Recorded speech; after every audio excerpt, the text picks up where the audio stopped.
নমস্কাৰ প্ৰিয় দৰ্শক, প্ৰজ্ঞান ইউনিভাৰ্ছ চেনেলত আপোনালোকক সকলোকে স্বাগতম জনাইছোঁ। এই সপ্তাহত ডিচেম্বৰৰ 8 তাৰিখৰ পৰা 14 তাৰিখলৈকে ডাৱৰ আৰু ৰ'দেৰে ভৰা আকাশৰ দৰে কেতিয়াবা মৃদু শীতল বতাহে আপোনাক সকাহ দিব আৰু কেতিয়াবা হঠাতে প্ৰচণ্ড ধুমুহাই আপোনাক সাৱধানে ভৰি দিবলৈ প্ৰেৰণা দিব। অৰ্থাৎ গোটেই সপ্তাহটো মিশ্ৰিত হ'ব, কিন্তু সামগ্ৰিকভাৱে ই প্ৰগতি আৰু আগুৱাই যোৱাৰ সুযোগ সৃষ্টি কৰিব। এই সপ্তাহৰ গ্ৰহৰ গতিবিধি এনেকুৱা যে বহু দিনত আপুনি সমৰ্থন লাভ কৰিব, কিন্তু আন দিনত আপুনি অত্যন্ত সতৰ্ক, শান্ত আৰু সুষম হৈ থাকিব লাগিব। আৰু মনত ৰাখিব, তুলাৰ ৰাশিৰ আটাইতকৈ ডাঙৰ শক্তি হ'ল ভাৰসাম্য, আৰু এই ভাৰসাম্য আপোনাক এই সপ্তাহত জয়লাভ কৰাত সহায় কৰিব। গতিকে পলম নকৰি আহক আমি ভিডিঅ'ৰ মাজলৈ সোমাই যাওঁ। প্ৰিয় দৰ্শক, গোটেই সপ্তাহটো যিহেতু 8 ডিচেম্বৰৰ পৰা 14 ডিচেম্বৰ 2025 জীৱনৰ প্ৰতিটো দিশৰ গভীৰ বিশ্লেষণ আমি ষ্টেপ বাই ষ্টেপ কথোপকথন শৈলীত আমি জানো আহক। প্ৰথমতে জানো আহক কেৰিয়াৰ আৰু কাম। সপ্তাহৰ আৰম্ভণি 8 পৰা 9 ডিচেম্বৰ সৰ্বাধিক শক্তিশালী দিন। তুলা ৰাশিৰ আমাৰ জাতক জাতিকাসকল প্ৰথমে 8 আৰু 9 ডিচেম্বৰৰ যদি আমি কথা কওঁ, এই দুয়োটা দিন আপোনাৰ বাবে আচৰিত দিন। এই সময়ত নতুন কাম আৰম্ভ কৰিব পাৰিব, নতুন পৰিকল্পনাত আগবাঢ়িব পাৰিব। সভা, উপস্থাপন, চুক্তি, সাক্ষাৎকাৰ এই সময়ছোৱাত এই সকলোবোৰৰ সময় নিৰ্ধাৰণ কৰক। স্থবিৰ হৈ পৰা কামবোৰ আগুৱাই যাব পাৰে, কাৰণ এই 2 দিনত গ্ৰহবোৰে আপোনাক কৈছে যি কৰিব লাগিব এতিয়াই কৰক, সময় আপোনাৰ পক্ষত আছে। আপোনাৰ শক্তিশালী হ'ব, আপোনাৰ কথাৰ প্ৰভাৱ পৰিব, মানুহে আপোনাৰ মতামতক মূল্য দিব। কোনো জ্যেষ্ঠ বিষয়াৰ সৈতে কথা পতাৰ প্ৰয়োজন, এজন ডাঙৰ ক্লায়েণ্টৰ সৈতে এখন মিটিং হ'ব পাৰে, কোনো ধৰণৰ অনুমতি বা নিযুক্তি। মাত্ৰ 8 আৰু 9 তাৰিখ আপোনালোকৰ কাৰণে ভাল হ'ব। 10 ডিচেম্বৰৰ পৰা 12 ডিচেম্বৰ যদি আমি চাওঁ, সাৱধানে আগবাঢ়ি যোৱাৰ সময়। এতিয়া 10, 11, 12 ডিচেম্বৰৰ কথা যদি কওঁ, ইয়াৰ সময়খিনি ইমানেই সহায়ক নহয়। কিয় জানেনে? কাৰণ গ্ৰহবোৰ আপোনাৰ ব্যক্তিগত ইচ্ছাক বাধা দি কৈছে অকলে নাযাবা, এটা দলৰ সৈতে কাম কৰক। এই সময়ছোৱাত কিছুমান কাম নিয়ন্ত্ৰণ বাহিৰলৈ যাব পাৰে। মানুহে নিজৰ ইচ্ছামতে কাম কৰিব আৰু হঠাতে পৰিৱৰ্তন হ'ব পাৰে। পৰিকল্পনা বিকল হ'ব পাৰে, কাৰোবাৰ ভুল আপোনাৰ দায়িত্ব হৈ পৰিব পাৰে। সেইবাবেই দলীয় কাম আপোনাৰ মন্ত্ৰ 10 ডিচেম্বৰৰ পৰা 12 ডিচেম্বৰলৈ যদি আপুনি জোৰ দিয়ে নাই মই ঠিকেই কৈছোঁ, তেতিয়া সংঘাতবোৰ তীব্ৰতৰ হ'ব পাৰে, কাম স্থবিৰ হ'ব পাৰে, মানুহ বিচলিত হ'ব পাৰে। যিসকলে নিয়োজিত হৈ আছে এই সময়ছোৱাত বছৰৰ লগত একেবাৰে তৰ্ক কৰাটো এৰক।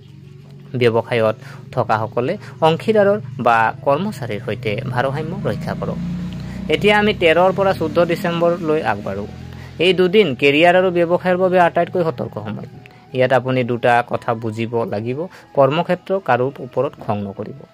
নিজৰ কথাখিনি বুজাবলৈ চেষ্টা কৰি কোনো ভুল নকৰিব, কাৰণ 13 আৰু 14 তাৰিখ যিকোনো হঠকাৰিতাই ক্ষতিকাৰক হ'ব পাৰে।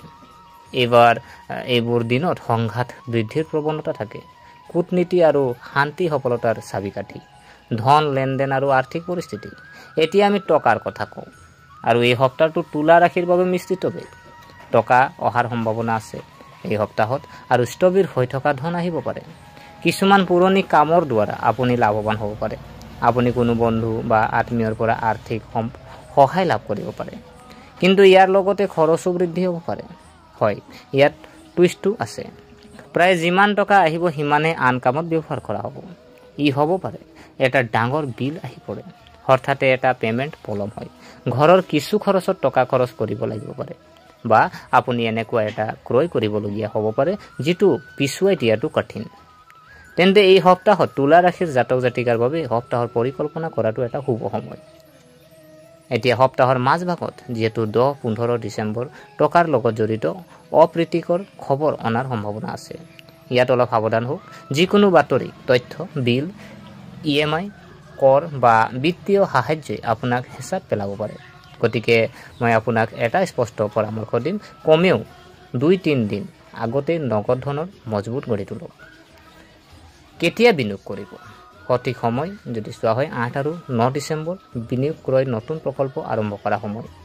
অথবা 10-12 ডিচেম্বৰ বিয়লিলৈকে মধ্যমীয়া বিনিয়োগ। আৰু ভুল সময়, যদি আপুনি ভুল সময় চাব বিচাৰে 12 ডিচেম্বৰ বিয়লি 13-14 ডিচেম্বৰ পিছত কোনো ধৰণৰ ৰিস্ক লোৱাটো একেবাৰে এৰক। এইবাৰ খৰচ বৃদ্ধি হ'ব, লাভৰ ফল নহয়। এতিয়া আমি সম্পৰ্ক, পৰিয়াল আৰু প্ৰেম জীৱন যদি চাওঁ, তুলা ৰাশিসকল অতি সংবেদনশীল, মনোমোহা আৰু সম্পৰ্ক পৰিচালনা কৰাৰ পক্ষত। কিন্তু এই সপ্তাহত সম্পৰ্কত সামান্য উত্থান পতন হ'ব। ভাই ভনী আৰু বন্ধু বান্ধৱীৰ পৰা সুখ পাব। এই সপ্তাহত আপোনাৰ ভাই ভনী, বন্ধু বান্ধৱী আৰু সহকৰ্মীসকলে সকলোৱে আপোনাক সমৰ্থন কৰিব আৰু মানসিক সহায় আগবঢ়াব। তেওঁলোকৰ পৰাও আপুনি প্ৰেৰণা পাব। শিশু কিছু উদ্বেগ, যদি আপোনাৰ সন্তান আছে তেওঁলোকৰ পঢ়া শুনাৰ বাবে আপুনি অলপ চিন্তিত অনুভৱ কৰিব পাৰে। স্বাস্থ্য বা আচৰণ, কিন্তু এইটো কোনো ডাঙৰ সমস্যা নহয়। সময়ৰ লগে লগে ইয়াৰ সমাধান হ'ব। প্ৰেমৰ সম্পৰ্ক আৰু বিবাহ সম্পৰ্ক যদি চোৱা হয়, ইয়াত এতিয়া সাৱধানতাৰ প্ৰয়োজন। গোটেই সপ্তাহটোৱে কৈছে অপ্ৰয়োজনীয়ভাৱে তৰ্ক নকৰিবা। সৰু সৰু কথাবোৰ এৰাই চলক। কাৰণ 10-14 ডিচেম্বৰ 2018 পৰা সৰু সৰু কথাবোৰ ডাঙৰ হ'ব পাৰে। ভুল বুজাবুজি বাঢ়িব পাৰে, ইগ' সংঘৰ্ষ হ'ব পাৰে। গতিকে এই সময়ত শান্ত হৈ থকাটোৱে আটাইতকৈ উত্তম বিকল্প। সপ্তাহৰ শেষত আৱেগিক খবৰ। 13 বা 14 ডিচেম্বৰ 2019 আপুনি বন্ধু বা আত্মীয়ৰ সৈতে জড়িত কিছুমান চিন্তনীয় বা আৱেগিক খবৰ পাব পাৰে। প্ৰতিক্ৰিয়া কৰাৰ আগতে আপুনি শান্ত হৈ পৰিস্থিতি বুজিব লাগিব। স্বাস্থ্য আৰু মন যদি চাওঁ, এই সপ্তাহত আপোনাৰ স্বাস্থ্য গড়তকৈ অলপ দুৰ্বল হ'ব পাৰে। মানসিক অস্থিৰতা প্ৰথমে আপোনাৰ মনৰ কথা কয়। আপুনি লক্ষ্য কৰিব যে আপোনাৰ মনটো বিচৰণ কৰি আছে। সৰু সৰু চিন্তাই আপোনাক আমনি কৰিছে, চিন্তা বাঢ়িছে, টোপনি দুৰ্বল হৈ আহিছে। এনে পৰিস্থিতিত মই 3টা কথাৰ পৰামৰ্শ দিব বিচাৰোঁ। ৰাতিপুৱা আপুনি 10 মিনিট প্ৰাণায়াম কৰক। সন্ধিয়া আপুনি খোজকাঢ়ক আৰু গভীৰ নিশা মোবাইলৰ পৰা আঁতৰি থাকক। এই 3টা কথাই আপোনাৰ মনটো শান্ত কৰি ৰাখিব। সপ্তাহৰ শেষত স্বাস্থ্যৰ অৱনতি ঘটিব পাৰে। 13 আৰু 14 ডিচেম্বৰৰ মূৰৰ বিষ, ভাগৰ, টোপনিৰ অভাৱ, গেষ্ট্ৰিক, দুৰ্বলতা, এই সমস্যাবোৰ হ'ব পাৰে। গতিকে 12 ডিচেম্বৰৰ পিছত আপোনাৰ খাদ্য আৰু ৰুটিনৰ বিশেষ যত্ন লওক। শুভ দিন আৰু সহজ প্ৰতিকাৰ কিছু আছে, যেনে ধৰি লওক এতিয়া আটাইতকৈ গুৰুত্বপূৰ্ণ কথাটো কোনবোৰ দিন আপোনাৰ বাবে উত্তম আৰু এই সপ্তাহত কোনবোৰ প্ৰতিকাৰে আপোনাক সফলতা কঢ়িয়াই আনিব। শুভ দিন যদি চোৱা হয়, 8 ডিচেম্বৰ অতি শুভ, ডিচেম্বৰ অতি ফলপ্ৰসূ, 12 ডিচেম্বৰৰ পৰা দুপৰীয়ালৈকে মধ্যমীয়া শুভ।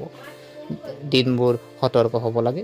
12 ডিচেম্বৰৰ দুপৰীয়াৰ পৰা 13 ডিচেম্বৰ আৰু 14 ডিচেম্বৰ এই দিনবোৰত সকলো কথা চিন্তা কৰি কৰক।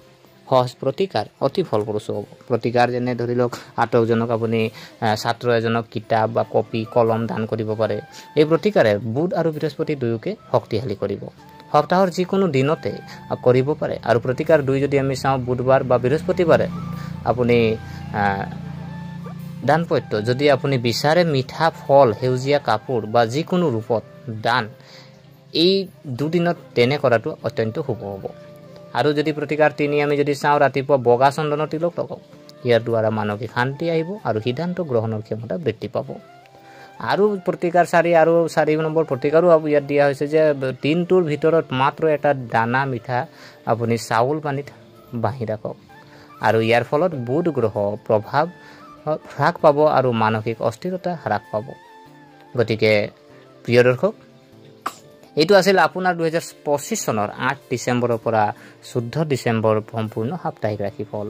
আৰু সহজ ভাষাত ক'বলৈ গ'লে এই সপ্তাহটো নিশ্চিতভাৱে এটা মিশ্ৰিত আপোনাৰ ফলাফল হ'ব। আৰু কিন্তু আপোনাৰ বুজাবুজি, ভাৰসাম্য আৰু শান্তিয়ে আপোনাক অগ্ৰগতি আনিব। যদি আপুনি 8 আৰু 9 ডিচেম্বৰ সম্পূৰ্ণ সুবিধা লয় আৰু ডিচেম্বৰ 13 আৰু 14 তাৰিখে শান্ত হৈ থাকিব, গোটেই সপ্তাহটো আপোনাৰ পক্ষত পৰিব। আৰু এই ভিডিঅ'ৰ ভাল লাগিলে, আপোনালোকে যদি এই ভিডিঅ'টো ভাল পাইছে তেনেহ'লে ভিডিঅ'টো লাইক কৰিব, শ্বেয়াৰ কৰিব, কমেণ্ট কৰিব। আৰু আমাৰ চেনেলটো যদিহে ছাবস্ক্ৰাইব কৰা নাই, অনুগ্ৰহ কৰি ছাবস্ক্ৰাইব কৰি আমাক উৎসাহিত কৰিব বুলি আশা থাকিলে পুনৰ লগ পোৱাৰ প্ৰতিশ্ৰুতিৰে আজিলৈ আমি বিদায় মাগিলোঁ। ধন্যবাদ।